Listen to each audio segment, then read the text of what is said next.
Hi, എല്ലാവർക്കും PSC tips and ട്രിക്സിലേക്ക് സ്വാഗതം. അപ്പോൾ നമ്മൾ കഴിഞ്ഞ ക്ലാസ്സിൽ പൊതുജനാരോഗ്യത്തെക്കുറിച്ച് നോക്കിയിട്ടുണ്ടായിരുന്നു. അതിൽ നമുക്ക് ഇനിയും കുറച്ചും കൂടെ നോക്കാനുണ്ട്. എന്നാലും അതിനേക്കാൾ ഇമ്പോർട്ടൻ്റ് ആയിട്ടുള്ള മറ്റൊരു ടോപ്പിക്കാണ് അന്തർസ്രാവി വ്യവസ്ഥ. ഓക്കെ, അപ്പോൾ ഈ ഒരു ടോപ്പിക്കിൽ നിന്നും PSC ഒരുപാട് റിപ്പീറ്റ് ചെയ്തിട്ടുള്ള ക്വസ്റ്റ്യൻസ് ചോദിച്ചിട്ടുണ്ട്. അതുകൊണ്ട് തന്നെ നമുക്ക് ഇന്നത്തെ ടോപ്പിക്ക് നമുക്ക് അന്തർസ്രാവി വ്യവസ്ഥയാക്കാം. അന്തർസ്രാവി വ്യവസ്ഥ എന്ന് പറയുമ്പം അതിൻ്റെ ഇംഗ്ലീഷ് എൻഡോക്രൈൻ സിസ്റ്റം എന്നുള്ളതാണ്. ഇനി എന്താണ് ഇതിൻ്റെ പേര് ഈ അന്തർസ്രാവി വ്യവസ്ഥ എന്ന് നമ്മൾ കൊടുത്തിരിക്കുന്നത് എന്ന് ചോദിച്ചാൽ, ശരീരത്തിലെ പ്രവർത്തനങ്ങൾ നിയന്ത്രിക്കുകയും ഏകോപിപ്പിക്കുകയും ചെയ്യുന്ന അവയവ വ്യവസ്ഥയാണ് അന്തർസ്രാവി വ്യവസ്ഥ. ഓക്കെ, നമ്മുടെ ശരീരത്തിൽ നടക്കുന്ന ഒരുപാട് കാര്യങ്ങൾ നടക്കുന്നുണ്ടല്ലോ. ആ പ്രവർത്തനങ്ങളെല്ലാം നിയന്ത്രിക്കുകയും ഏകോപിപ്പിക്കുകയും ചെയ്യുന്ന ഒരു അവയവ വ്യവസ്ഥയാണ് അന്തർസ്രാവി വ്യവസ്ഥ എന്ന് പറയുന്നത്. ഈ അന്തർസ്രാവി വ്യവസ്ഥകളിൽ നമ്മളുടെ ശരീര പ്രവർത്തനങ്ങളെ നിയന്ത്രിക്കാനും ഏകോപിപ്പിക്കാനൊക്കെ വേണ്ടിയിട്ട് സഹായിക്കുന്നതാണ് ഹോർമോൺസ്.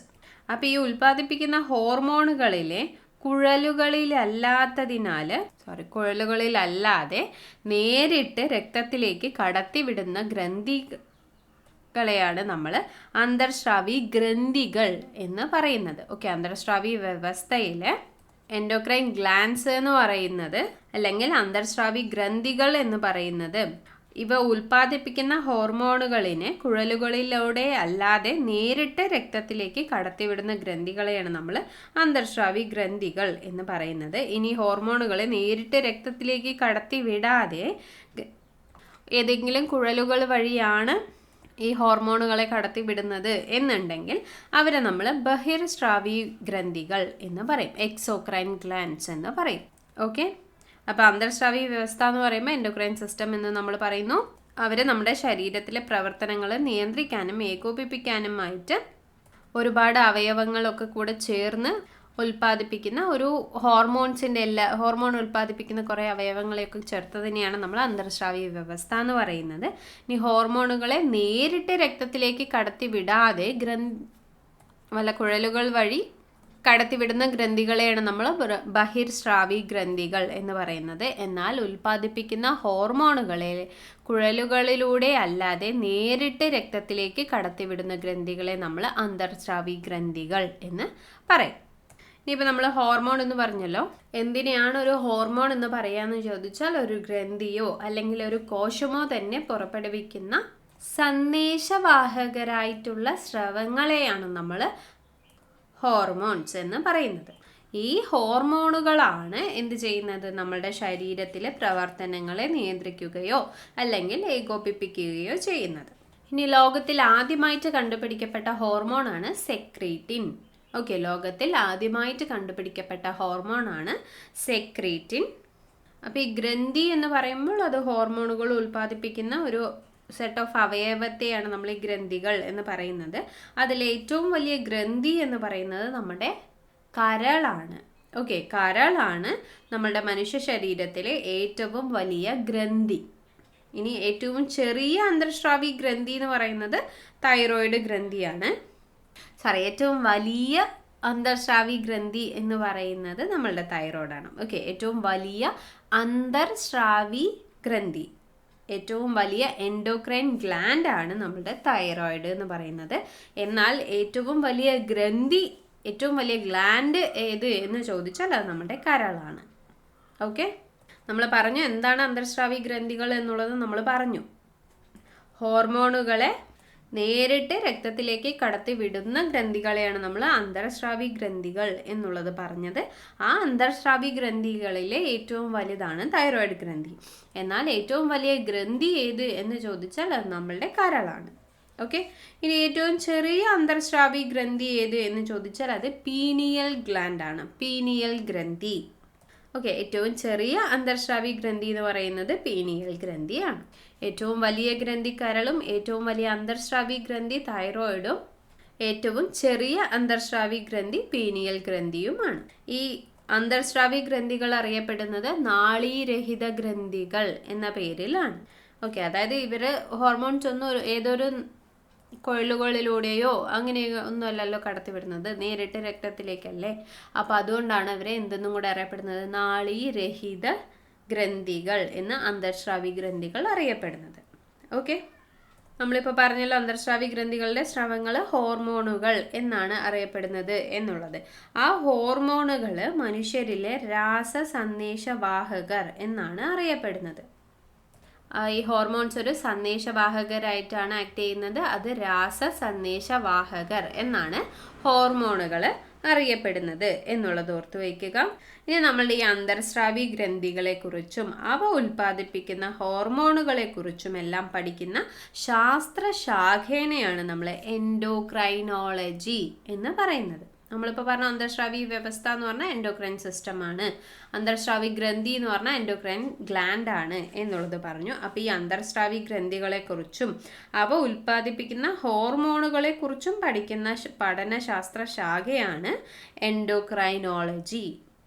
ഓക്കെ, എൻഡോക്രൈനോളജി എന്നറിയപ്പെടുന്നത്. ഈ എൻഡോക്രൈനോളജീൻ്റെ പിതാവ് അഡിസൺ ആണ്. തോമസ് അഡിസൺ ആണ് എൻഡോക്രൈനോളജീൻ്റെ പിതാവായിട്ട് അറിയപ്പെടുന്നത്. ഓക്കെ, എന്നാൽ ഈ അന്തർസ്രാവി വ്യവസ്ഥയിൽ നിന്ന് ഉൽപ്പാദിപ്പിക്കപ്പെടുന്ന സ്രവങ്ങളായ നമ്മൾ ഈ ഹോർമോൺ എന്ന വാക്ക് ഉപയോഗിച്ചത് അല്ലെങ്കിൽ വാക്ക് നിർദ്ദേശിച്ചത് EH സ്റ്റാർലിംഗ് ആണ്. ഹോർമോൺ എന്ന വാക്ക് ആദ്യമായിട്ട് നിർദ്ദേശിച്ചത് EH സ്റ്റാർലിംഗ് ആണ് എന്നുള്ളത് ഓർത്തു വയ്ക്കുക. ഓക്കെ, അപ്പോൾ നമ്മൾ എന്താണ് അന്തർസ്രാവി വ്യവസ്ഥ അല്ലെങ്കിൽ എന്താണ് അന്തർസ്രാവി ഗ്രന്ഥികൾ എന്നുള്ളതിൻ്റെ ഒരു ഇൻട്രൊഡക്ഷനാണ് ഇപ്പോൾ നോക്കിയത്. അപ്പോൾ ശരീരത്തിലെ പ്രവർത്തനങ്ങൾ നിയന്ത്രിക്കുകയും ഏകോപിപ്പിക്കുകയും ചെയ്യുന്ന അവയവത്തെയാണ് നമ്മൾ അവയവ വ്യവസ്ഥേനെയാണ് നമ്മൾ അന്തർസ്രാവി വ്യവസ്ഥ എന്ന് പറയുന്നത്. അപ്പോൾ ഈ ഗ്രന്ഥികൾ പുറപ്പെടുവിക്കുന്ന ഹോർമോൺസിനെ നേരിട്ട് രക്തത്തിലേക്ക് എത്തിക്കുന്നവരെയാണ് നമ്മൾ അന്തർസ്രാവി ഗ്രന്ഥികൾ എന്ന് പറയുന്നത്. അങ്ങനെ എത്തിക്കാത്തവരെ നമ്മൾ ബഹിർസ്രാവി ഗ്രന്ഥികൾ എന്ന് പറയുന്നു. പിന്നെ ഏറ്റവും വലിയ ഗ്രന്ഥി ഏത് എന്ന് ചോദിച്ചാൽ അത് കരളും, എന്നാൽ ഏറ്റവും വലിയ അന്തർസ്രാവി ഗ്രന്ഥി ഏത് എന്ന് ചോദിച്ചാൽ തൈറോയിഡ് ഗ്രന്ഥിയുമാണ്. ഇനി ഏറ്റവും ചെറിയ അന്തർസ്രാവി ഗ്രന്ഥിയാണ് പീനിയൽ ഗ്രന്ഥി. പിന്നെ എൻഡോക്രൈനോളജി നമ്മളുടെ അന്തർസ്രാവി ഗ്രന്ഥികളെക്കുറിച്ചും അവ ഉൽപ്പാദിപ്പിക്കുന്ന ഹോർമോണുകളെക്കുറിച്ചും പഠിക്കുന്ന ശാസ്ത്രശാഖയാണ് എൻഡോക്രൈനോളജി എന്ന് പറയുന്നത്. അതിൻ്റെ പിതാവ് തോമസ് അഡിസൺ ആണ്. ഹോർമോൺ എന്ന വാക്ക് ആദ്യമായിട്ട് നിർദ്ദേശിച്ചത് EH സ്റ്റാർലിംഗ് ആണ് എന്നുള്ളതും കൂടി ഒന്ന് ഓർത്ത് വയ്ക്കുക. അപ്പോൾ നമ്മളിതിൽ ഇമ്പോർട്ടൻ്റ് ആയിട്ടുള്ള എല്ലാ കാര്യങ്ങളും നോക്കി. ഇനി നമുക്ക് മനുഷ്യ ശരീരത്തിൽ പ്രധാനപ്പെട്ട അന്തർസ്രാവി ഗ്രന്ഥികളെക്കുറിച്ച് നോക്കാം. അപ്പോൾ നമ്മുടെ മനുഷ്യ ശരീരത്തിലെ ഏറ്റവും പ്രധാനപ്പെട്ട അന്തർസ്രാവി ഗ്രന്ഥികൾ ഒരു 7 എണ്ണമുണ്ട്. ഒന്ന് ഹൈപ്പോതലാമസ്, പീയൂഷ ഗ്രന്ഥി അല്ലെങ്കിൽ പിറ്റ്യൂട്ടറി ഗ്രന്ഥി. പിന്നെ പീനിയൽ ഗ്രന്ഥി നമ്മളിപ്പോൾ നേരത്തെ പറഞ്ഞു, ഏറ്റവും ചെറിയ അന്തർസ്രാവി ഗ്രന്ഥിയാണ് പീനിയൽ ഗ്രന്ഥി എന്നുള്ളത്. പിന്നെ ഏറ്റവും വലിയ അന്തർസ്രാവി ഗ്രന്ഥിയായിട്ടുള്ള തൈറോയിഡ് ഗ്രന്ഥി. പിന്നെ അതിനുശേഷം പാരാതൈറോയിഡ് ഗ്രന്ഥി എന്നുള്ളതുണ്ട്, അഡ്രീനൽ ഗ്രന്ഥി ആൻഡ് പാൻക്രിയാസ്. ഇങ്ങനെ മൊത്തം 7 എണ്ണമാണ് നമ്മളുടെ മനുഷ്യ ശരീരത്തിലെ പ്രധാനപ്പെട്ട അന്തർസ്രാവി ഗ്രന്ഥികളുള്ളത്. ഓക്കെ, ഹൈപ്പോതലാമസ്, പീയൂഷ ഗ്രന്ഥി, പീനിയൽ ഗ്രന്ഥി, തൈറോയിഡ് ഗ്രന്ഥി, പാരാതൈറോയിഡ് ഗ്രന്ഥി, അഡ്രീനൽ ഗ്രന്ഥി, പാൻക്രിയാസ്.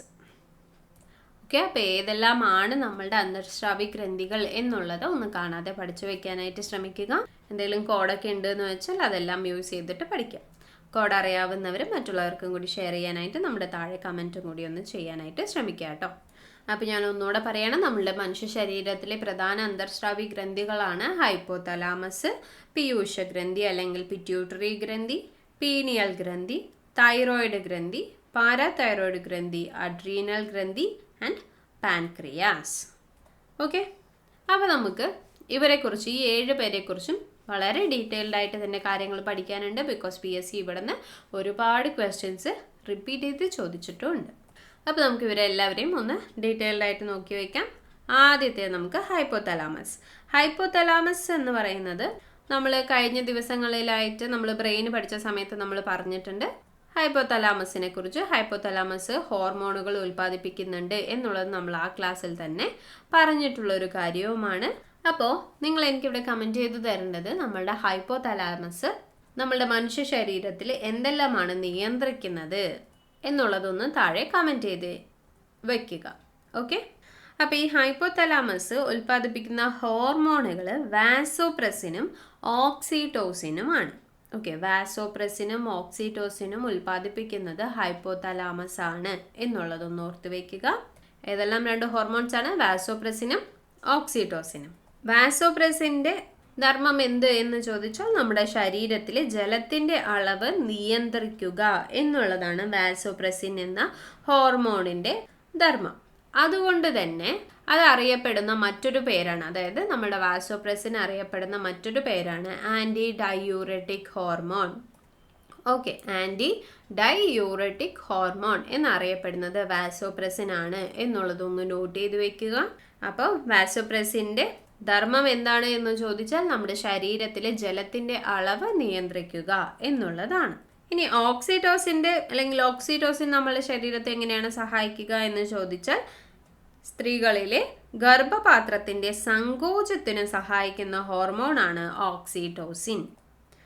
ഓക്കെ, അപ്പോൾ വാസോപ്രസിൻ എന്നുള്ളത് നമ്മുടെ ശരീരത്തിലെ ജലത്തിന്റെ അളവ് നിയന്ത്രിക്കുന്നു, എന്നാൽ ഓക്സിറ്റോസിൻ എന്നുള്ളത് ഗർഭപാത്രത്തിന്റെ സങ്കോചത്തിനാണ് സഹായിക്കുന്നത്. ഇനി നമ്മൾ പറഞ്ഞു ആന്റി ഡയൂററ്റിക് ഹോർമോൺ എന്നുള്ളത് നമ്മൾ പറഞ്ഞു ഇല്ലേ, ADH. അപ്പോൾ വാസോപ്രസിൻ തന്നെയാണ് എന്തെന്നറിയപ്പെടുന്നത്? ADH എന്നറിയപ്പെടുന്നത്, ആന്റി ഡയൂററ്റിക് ഹോർമോൺ എന്നറിയപ്പെടുന്നത്. ഈ ADHന്റെ ഉൽപാദനം കുറയുന്നത് മൂലം ഉണ്ടാകുന്ന രോഗാവസ്ഥയാണ് ഡയബറ്റിക് ഇൻസിപ്പിഡസ്. ഓക്കെ, ഇത് PSC ചോദിച്ചിട്ടുള്ള ഒരു ക്വസ്റ്റ്യൻ ആണ്. ADHന്റെ ഉൽപാദനം കുറയുന്നത് മൂലം ഉണ്ടാകുന്ന രോഗാവസ്ഥ എന്ത് എന്നുള്ളത്, അത് ഡയബറ്റിക് ഇൻസിപ്പിഡസ് ആണ് എന്നുള്ളത് ഓർത്ത് വയ്ക്കുക. അപ്പോൾ ഡയബറ്റിക് ഇൻസിപ്പിഡസ് ഉള്ളവർക്ക് അവരുടെ മൂത്രം പിടിച്ചു നിൽക്കാനായിട്ട് സാധിക്കില്ല. അവരുടെ ശരീരത്തിൽ എത്തുന്ന ജലാംശം എല്ലാം തന്നെ പെട്ടെന്ന് യൂറിനായി മാറി അവർക്ക് ഇടയ്ക്കിടയ്ക്ക് യൂറിൻ പാസ് ചെയ്യേണ്ട തോന്നലുണ്ടായിക്കൊണ്ടേയിരിക്കും. അതുകൊണ്ടുകൂടിയാണ് അതിൻ്റെ പേര് ആന്റി ഡയൂററ്റിക് ഹോർമോൺ എന്ന് വന്നത്, ADH എന്ന് വന്നത്. ഓക്കെ, അപ്പോൾ ADHന്റെ ഉൽപാദനം കുറയുന്നത് മൂലം ഉണ്ടാകുന്ന രോഗാവസ്ഥയാണ് ഡയബറ്റിക് ഇൻസിപ്പിഡസ് എന്നുള്ളത് നോട്ട് ചെയ്ത് വയ്ക്കുക. അതുപോലെ തന്നെ ഇവരുടെ ധർമ്മം എന്താണ് എന്നുള്ളത് നോക്കി വയ്ക്കുക. വാസോപ്രസിൻ ആണെങ്കിൽ ADH എന്നറിയപ്പെടുന്നു, ആന്റി ഡയൂററ്റിക് ഹോർമോൺ എന്നറിയപ്പെടുന്നു. ശരീരത്തിലെ ജലത്തിന്റെ അളവ് നിയന്ത്രിക്കുന്ന ഹോർമോണാണ് ADH. ഇനി ഓക്സിറ്റോസിൻ ആണെങ്കിൽ ഗർഭപാത്രത്തിന്റെ സങ്കോചത്തിനാണ് സഹായിക്കുന്നത് എന്നുള്ളത് ഓർത്ത് വയ്ക്കുക. ഇവയെല്ലാം ഉൽപ്പാദിപ്പിക്കുന്നത് നമ്മുടെ ഹൈപ്പോതലാമസ് ആണ് എന്നുള്ളതും കൂടി ഒന്ന് ഓർത്ത് വയ്ക്കുക. അപ്പോൾ ഇനി നമുക്ക് അടുത്തത് പോവാം, നമ്മളുടെ പീയൂഷഗ്രന്ഥി അല്ലെങ്കിൽ പിറ്റ്യൂട്ടറി ഗ്രന്ഥി. ഓക്കെ, പീയൂഷഗ്രന്ഥി അല്ലെങ്കിൽ നമ്മളുടെ പിറ്റ്യൂട്ടറി ഗ്രന്ഥി അറിയപ്പെടുന്നത് നായക ഗ്രന്ഥി എന്നാണ്. ഓക്കെ, നായക ഗ്രന്ഥി എന്നാണ് എന്തറിയപ്പെടുന്നത്? നമ്മുടെ പീയൂഷഗ്രന്ഥി അല്ലെങ്കിൽ പിറ്റ്യൂട്ടറി ഗ്രന്ഥി അറിയപ്പെടുന്നത്.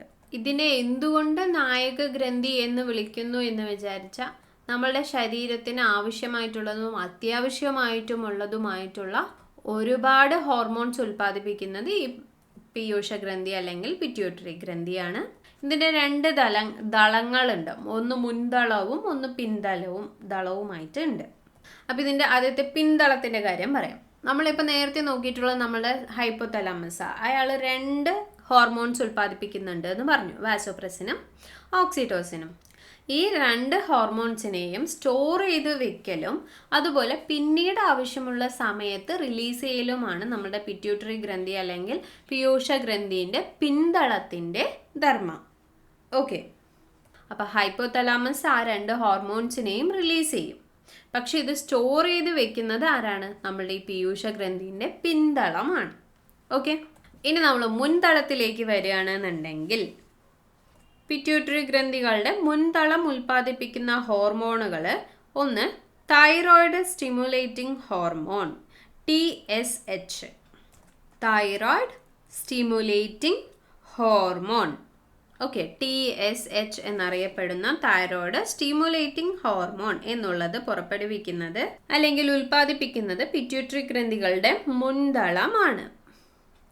ഈ TSH എന്തിനാണ് ഹെൽപ്പ് ചെയ്യാന്ന് ചോദിച്ചാൽ തൈറോയിഡ് ഗ്രന്ഥിന്റെ പ്രവർത്തനത്തെ ഉത്തേജിപ്പിക്കുന്ന ഹോർമോണാണ് തൈറോയിഡ് സ്റ്റിമുലേറ്റിംഗ് ഹോർമോൺ.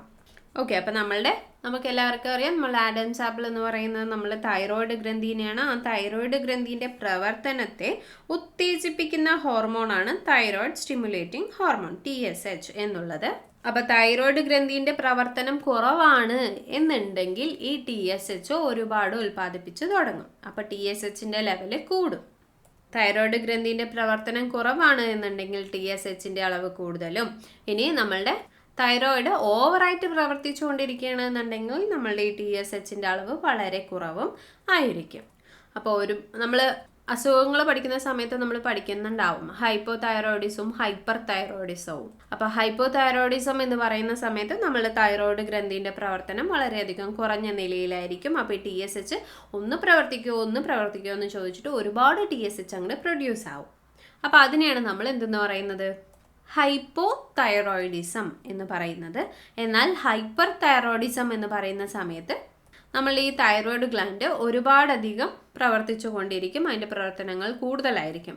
അപ്പോൾ ഈ TSHൻ്റെ അളവ് വലിയ ആവശ്യമില്ലല്ലോ, അതായത് ഇതിനെ ഉത്തേജിപ്പിക്കാനാണല്ലോ TSH. അപ്പോൾ TSHും ഒരുപാട് കൂടുതലാണെങ്കിൽ അതിനേക്കാളും ഒരുപാട് വലിയ അവസ്ഥകളിലേക്ക് തൈറോയ്ഡ് എത്തിപ്പോകുമല്ലോ. അപ്പം അങ്ങനെയുള്ള അവസ്ഥേനെയാണ് നമ്മൾ എന്തെന്ന് പറയുന്നത്, ഹൈപ്പർ തൈറോയിഡിസം എന്ന് പറയുന്നത്. പിന്നെ ഈ പിറ്റ്യൂട്ടറിയുടെ മുൻതാളം ഉൽപ്പാദിപ്പിക്കുന്ന മറ്റൊരു ഹോർമോണാണ് adrenocorticotropic hormone. Adrenocorticotropic hormone ACTH. Okay, adrenocorticotropic hormone എന്നുള്ളതും ഈ പിറ്റ്യൂട്ടറി ഗ്രന്ഥിൻ്റെ മുൻതാളം ഉൽപ്പാദിപ്പിക്കുന്ന ഒരു ഹോർമോണാണ്. ഇനി ഈ ഹോർമോൺ എന്തിനാണ് എന്ന് ചോദിച്ചാൽ അഡ്രീനൽ ഗ്രന്ഥിൻ്റെ കോർട്ടെക്സിൻ്റെ പ്രവർത്തനത്തെ ഉത്തേജിപ്പിക്കുന്ന പിറ്റ്യൂട്ടറി ഗ്രന്ഥിൻ്റെ മുൻതളം ഉൽപ്പാദിപ്പിക്കുന്ന ഹോർമോണാണ് അഡ്രീനോ കോർട്ടിക്കോട്രോപിക് ഹോർമോൺ. ഓക്കെ, അപ്പോൾ ഇത് എന്തിനാണ് സഹായിക്കുന്നത് എന്ന് ചോദിച്ചാൽ അഡ്രീനൽ ഗ്രന്ഥിൻ്റെ, നമ്മൾ നേരത്തെ അന്തർസ്രാവി ഗ്രന്ഥികളുടെ ലിസ്റ്റ് പറഞ്ഞ സമയത്ത് നമ്മൾ പറഞ്ഞിരുന്ന ഒരു ഗ്രന്ഥിയായിരുന്നു ഈ അഡ്രീനൽ ഗ്രന്ഥി എന്നുള്ളത്. ആ ഗ്രന്ഥിനെ ഉത്തേജിപ്പിക്കാനായിട്ട് ഈ പിറ്റ്യൂട്ടറി ഗ്ലാൻഡിൻ്റെ മുൻതളം ഉൽപ്പാദിപ്പിക്കുന്ന ഒരു ഹോർമോണാണ് അഡ്രീനോ കോർട്ടിക്കോട്രോപിക് ഹോർമോൺ എന്നുള്ളത്. ഓക്കെ, ഇനി വേറെ ഒരു ഈ പീയൂഷ ഗ്രന്ഥി അല്ലെങ്കിൽ പിറ്റ്യൂട്ടറി ഗ്രന്ഥി തന്നെ ഉൽപ്പാദിപ്പിക്കുന്ന ഒരു ഹോർമോണാണ് gonadotropic hormone GTH. Gonadotropic hormone.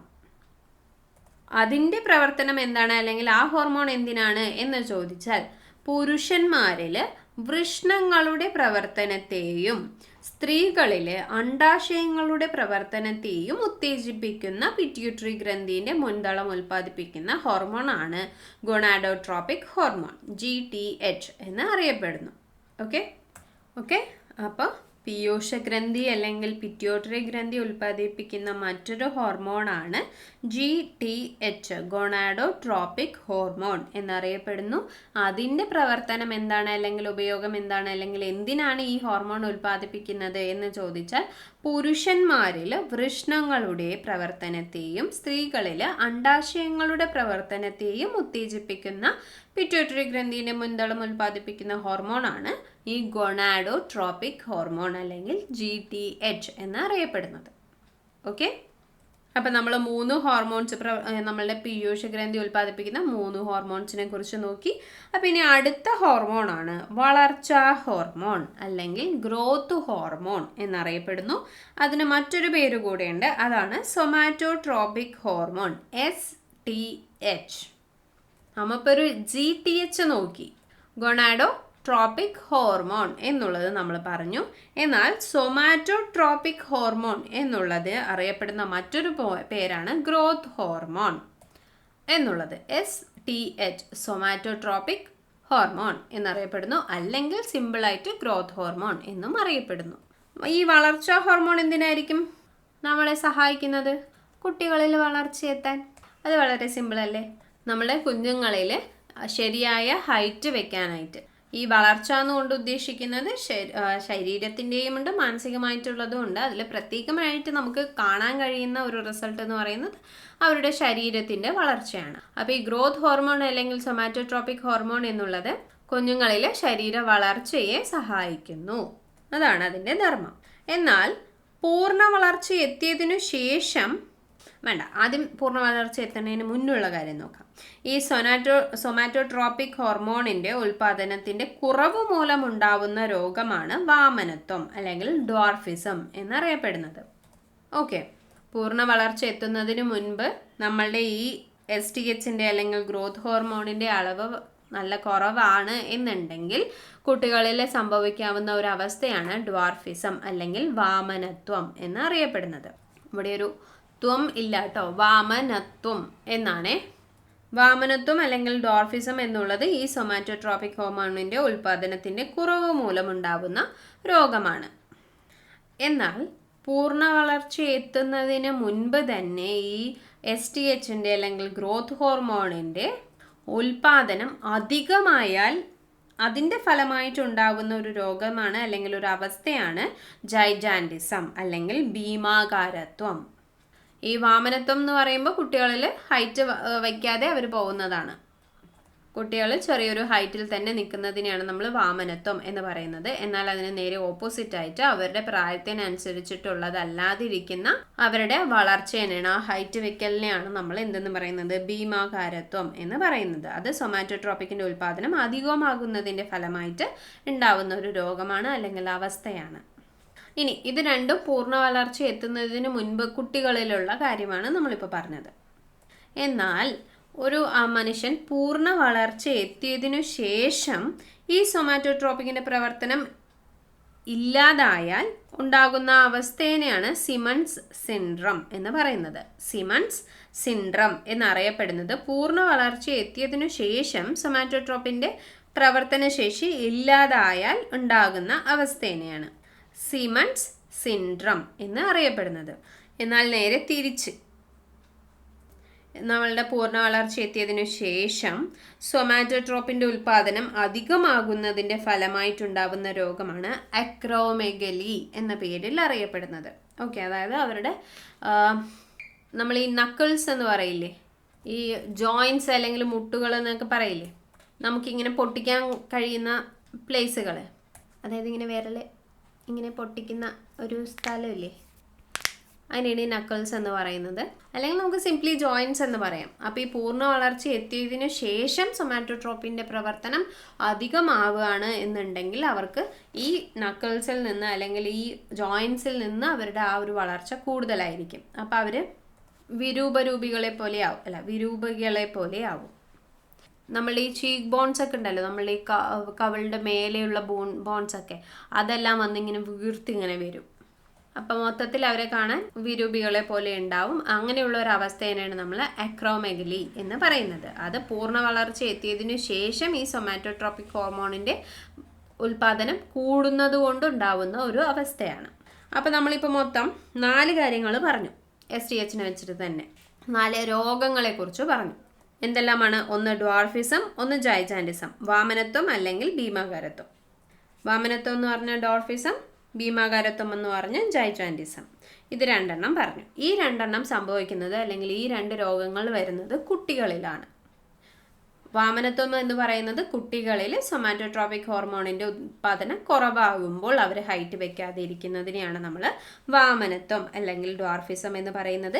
ഇനി ആ ഉൽപാദനം കൂടുകയാണ് എന്നുണ്ടെങ്കിൽ, STHൻ്റെ ഉൽപാദനം കുട്ടികളിൽ കൂടുതലാവുകയാണ് എന്നുണ്ടെങ്കിലാണ് ഭീമാകാരത്വം എന്നുള്ള രോഗം അല്ലെങ്കിൽ ജൈജാൻറ്റിസം എന്ന രോഗം കുട്ടികളിൽ വരുന്നത്. ഓക്കെ, ഈ 2 രോഗങ്ങളും കുട്ടികൾക്ക് പറഞ്ഞിട്ടുള്ളതാണ്. ഇനി അടുത്ത 2 രോഗങ്ങളാണ് സിമൺസ് സിൻഡ്രവും അതുപോലെ തന്നെ അക്രോമെഗലി. സിമൺസ് സിൻഡ്രം എന്ന് പറയുന്നത് പൂർണ്ണ വളർച്ച എത്തിയതിനു ശേഷം സൊമാറ്റോട്രോപിക്കിൻ്റെ പ്രവർത്തനശേഷി ഇല്ലാതായാൽ ഉണ്ടാകുന്ന അവസ്ഥയാണ് സിമൺസ് സിൻഡ്രം എന്നുള്ളത്. ഇനി സൊമാറ്റോട്രോപ്പിൻ്റെ ഉൽപ്പാദനം അധികമാകുന്നതിൻ്റെ ഫലമായിട്ട് മുതിർന്നവരിൽ ഉണ്ടാകുന്ന രോഗമാണ് അക്രോമെഗലി. ഓക്കെ, അപ്പോൾ ഇത് ക്ലിയർ ആയിട്ട് ഒന്ന് പഠിച്ചു വെച്ചേക്കുക, നോട്ട് ചെയ്ത് വെച്ചേക്കുക. അപ്പോൾ ഇത്രയാണ് നമുക്ക് പീയൂഷഗ്രന്ഥി അല്ലെങ്കിൽ പിറ്റ്യൂട്ടറി ഗ്രന്ഥിയുമായി ബന്ധപ്പെട്ട് നോക്കാനുള്ള രോഗങ്ങൾ.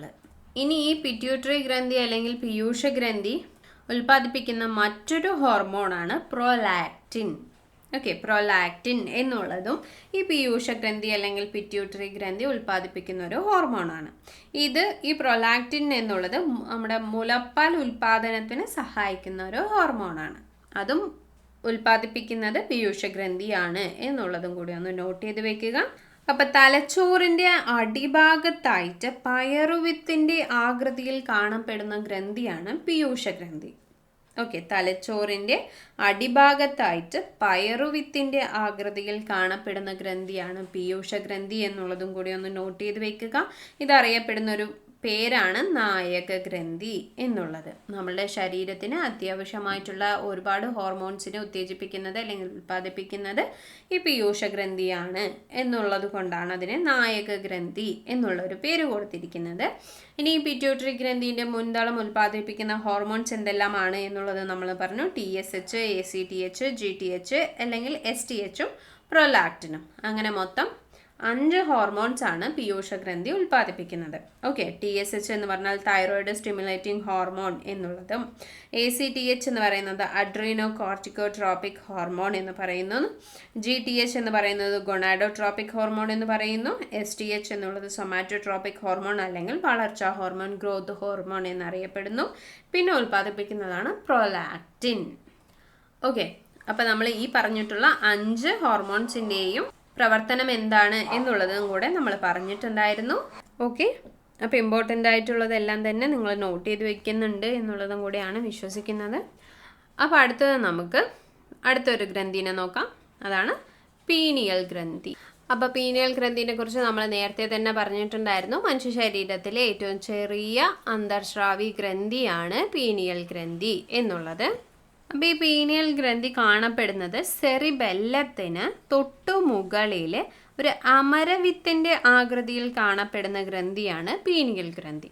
ഓക്കെ, നമ്മൾ പീയൂഷ ഗ്രന്ഥി പറഞ്ഞപ്പോൾ പറഞ്ഞു തലച്ചോറിൻ്റെ അടിഭാഗത്തായിട്ട് പയറുവിത്തിൻ്റെ ആകൃതിയിൽ കാണപ്പെടുന്നതാണ് പീയൂഷ ഗ്രന്ഥി എന്ന് പറഞ്ഞു. എന്നാൽ പീനിയൽ ഗ്രന്ഥി എന്ന് പറയുന്നത് സെറിബെല്ലത്തിന് തൊട്ടു മുകളിലായിട്ട് അമരവിത്തിൻ്റെ ആകൃതിയിൽ കാണപ്പെടുന്ന ഗ്രന്ഥിയാണ് പീനിയൽ ഗ്രന്ഥി എന്നുള്ളത്. ഈ പീനിയൽ ഗ്രന്ഥി ഉൽപ്പാദിപ്പിക്കുന്ന 2 ഹോർമോൺസ് ആണ് മെലാട്ടോണിനും സെറാട്ടോണിനും. ഓക്കെ, മെലാട്ടോണിൻ, സെറാട്ടോണിൻ എന്നിവയാണ് നമ്മളുടെ പീനിയൽ ഗ്രന്ഥി ഉൽപ്പാദിപ്പിക്കുന്ന 2 ഹോർമോൺസ്. ഈ പീനിയൽ ഗ്രന്ഥി അറിയപ്പെടുന്ന ഒരു പേരാണ് മനുഷ്യ ശരീരത്തിലെ ജൈവ ഘടികാരം എന്നുള്ളത്. ഓക്കെ, അതായത് ജൈവ ഘടികാരം എന്ന് പറയുന്ന സമയത്ത് നമ്മൾക്ക് കൃത്യസമയത്ത് ഉറങ്ങുകയും എണീക്കുകയും ചെയ്യുന്നവർക്ക് ആ ഒരു സമയമാവുന്ന സമയത്ത് ഉറക്കം വരും. അല്ലെങ്കിൽ കൃത്യമായിട്ട് ഇപ്പോൾ ഒരു 7 മണിക്ക് എണീക്കുന്ന ആളാണെന്നുണ്ടെങ്കിൽ അവർ 7 മണിക്ക് തനിയെ തന്നെ ഉണരും. അവരുടെ ബ്രെയിന് ഒരു 7 മണിയാകുമ്പോൾ തന്നെ ഫങ്ഷനായി തുടങ്ങും. അതിന് കാരണമായിട്ട് വരുന്നത് ഈ പീനിയൽ ഗ്രന്ഥിയാണ്.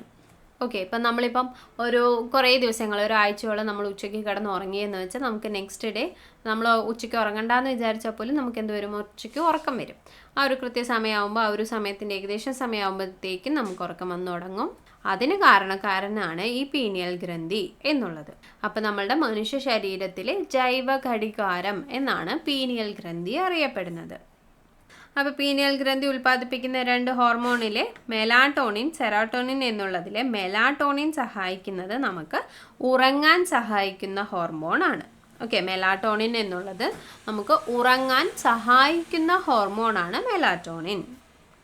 ഈ പകലും രാത്രിയും തമ്മിലുള്ള ദൈർഘ്യമൊക്കെ തിരിച്ചറിയാനായിട്ട് പക്ഷികളെ സഹായിക്കുന്ന ഹോർമോൺ കൂടിയാണ് മെലാട്ടോണിൻ എന്നുള്ളത്. ഓക്കെ, അപ്പോൾ മെലാട്ടോണിൻ കൊണ്ട് നമുക്ക് മാത്രമല്ല ആർക്കും കൂടെ ഉപകാരമുണ്ട്, പക്ഷികൾക്കും മൃഗങ്ങൾക്കും ഒക്കെ തന്നെയും എന്തുണ്ട്, മെലാട്ടോണിൻ കൊണ്ടുള്ള ഉപകാരമുണ്ട്. അല്ല, പക്ഷികൾക്കുള്ളത് എന്ന് പറയുന്നത് രാത്രിയും പകലും തമ്മിലുള്ള ദൈർഘ്യം തിരിച്ചറിയാനായിട്ട് അവർക്കും എന്തുണ്ട്, ഈ ജൈവ ഘടികാരം ഉണ്ട്.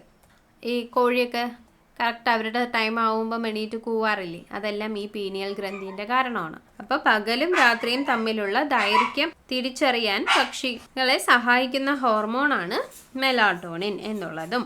അതുപോലെ കൃത്യമായ പ്രജനന കാലഘട്ടമുള്ള ജീവികളിൽ ലൈംഗിക പ്രവർത്തനങ്ങൾ നിയന്ത്രിക്കുന്ന ഹോർമോൺ കൂടിയാണ് ഈ മെലാട്ടോണിൻ. ഓക്കെ, കൃത്യമായ പ്രജനന കാലഘട്ടമുള്ള ജീവികളിൽ ലൈംഗിക പ്രവർത്തനങ്ങൾ നിയന്ത്രിക്കുന്ന ഹോർമോൺ കൂടിയാണ് മെലാട്ടോണിൻ എന്നുള്ളത് ഓർത്ത് വയ്ക്കുക. അതുപോലെ തന്നെ മനുഷ്യരിൽ വൈകാരിക അവസ്ഥ നിയന്ത്രിക്കുന്ന ന്യൂറോ ട്രാൻസ്മിറ്ററാണ് സെറാട്ടോണിൻ. നമുക്ക് ഈ മൂഡ് സ്വിങ്സ് എല്ലാം വരാനായിട്ടുള്ള കാരണവും ഈ സെറാട്ടോണിൻ എന്നുള്ളതാണ് കേട്ടോ. അതിനുള്ള ഒരു കാരണം ഈ സെറാട്ടോണിൻ ആണ്. നമ്മളുടെ സന്തോഷം, ദേഷ്യം, അങ്ങനെയുള്ള നമ്മളുടെ മൂഡ്സിനെയും അതുപോലെ തന്നെ നമ്മളുടെ വിശപ്പ്, ഉറക്കം, അതിനെല്ലാത്തിനെയും തന്നെ അഫക്റ്റ് ചെയ്യുന്ന ഒരു ന്യൂറോ ട്രാൻസ്മിറ്ററാണ് ഈ സെറാട്ടോണിൻ എന്ന് പറയുന്നത്. അപ്പോൾ നമ്മളുടെ അന്തർസ്രാവി വ്യവസ്ഥയിൽ നമ്മൾ ഇന്ന് 3 അന്തർസ്രാവി ഗ്രന്ഥികളെ കുറിച്ചാണ് നോക്കിയത്. ഒന്ന് ഹൈപ്പോതലാമസ്, പിന്നെ പീയൂഷ ഗ്രന്ഥി, പിന്നെ ഒന്ന് പീനിയൽ ഗ്രന്ഥി. അപ്പം നമ്മൾ ഇന്നത്തേക്ക് ഇത്ര മാത്രമാണ് നോക്കുന്നത്. ബാക്കി നമുക്ക് അടുത്ത ക്ലാസ്സിലേക്ക് നോക്കാം. അപ്പം എന്താണ് അന്തർസ്രാവി വ്യവസ്ഥ, എന്താണ് അന്തർസ്രാവി ഗ്രന്ഥികൾ, അവ ഉൽപ്പാദിപ്പിക്കുന്ന ഹോർമോൺസ്, അതിനെക്കുറിച്ചെല്ലാം തന്നെ നമ്മൾ നോക്കിയിട്ടുണ്ട്. അപ്പം നമുക്കിനി നാളത്തേക്ക് ബാക്കി 4 ഗ്രന്ഥികളെ കുറിച്ചും കൂടെ നോക്കാനുണ്ട്. തൈറോയ്ഡ് ഗ്രന്ഥി, പാരാതൈറോയ്ഡ് ഗ്രന്ഥി, അഡ്രീനൽ ഗ്രന്ഥി, പാൻക്രിയാസ്. അപ്പം ഇന്ന് എടുത്തിട്ടുള്ള നമ്മുടെ ഹൈപ്പോതലാമസിനെ കുറിച്ചും പീയൂഷ ഗ്രന്ഥിനെ കുറിച്ചും പീനിയൽ ഗ്രന്ഥിനെ കുറിച്ചും നമ്മുടെ PSC ചോദിച്ചേക്കാവുന്ന മോസ്റ്റ് ഇമ്പോർട്ടൻ്റ് ആയിട്ടുള്ള എല്ലാ ടോപ്പിക് അല്ലെങ്കിൽ എല്ലാ പോയിൻറ്റ്സും നമ്മൾ പറഞ്ഞിട്ടുണ്ട്. അപ്പോൾ അതെല്ലാം തന്നെ നോട്ട് ചെയ്ത് വെച്ചിട്ടുണ്ടാവും എന്നുള്ളത് വിശ്വസിക്കുന്നു. അപ്പോൾ നാളെ നമുക്കിതിൻ്റെ ബാക്കിയായിട്ട് കാണാം. അതുവരേക്കും ബൈ. താങ്ക്